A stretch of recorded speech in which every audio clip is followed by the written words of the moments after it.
So எல்லாருமே பாவம் செய்தவர்கள் தான்.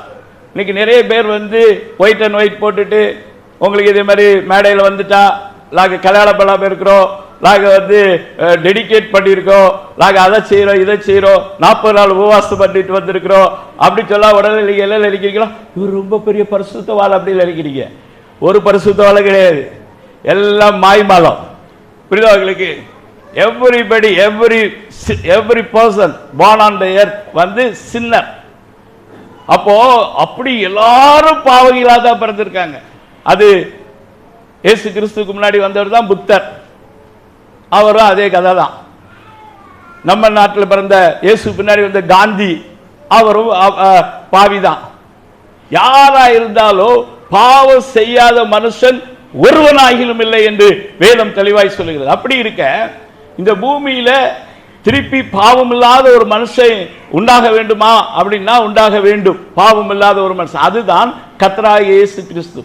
கர்த்தராகிய இயேசு கிறிஸ்து ஏன் பாவம் இல்லாதவராய் வந்தார் என்று சொன்னால், அவர் மனிதனுடைய வித்தினால பிறந்தவர் அல்ல. ஒரு மனுஷனும் ஒரு மனுஷன் திருமணம் பண்ணி அவங்க குடும்ப வாழ்க்கை நடத்தி அதன் மூலமாக பிறந்தவர் அல்ல இயேசு. மரியாள் கன்னிகையாய் இருக்கும் போது, அவர் யோசேப்புக்கு நியமிக்கப்பட்டிருக்கும் போது பரிசுத்த ஆவியினாலே அவர் கற்பம் தரித்து பிறந்தவர். அவர் தேவனுடைய வார்த்தை.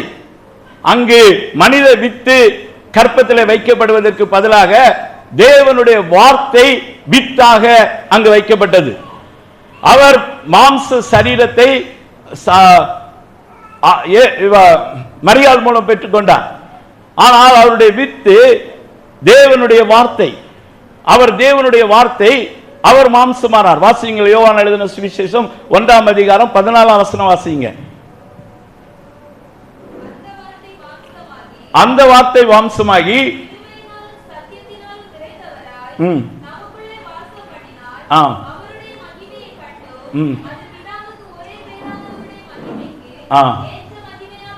பாருங்க, அந்த வார்த்தை மாம்சமானவர்.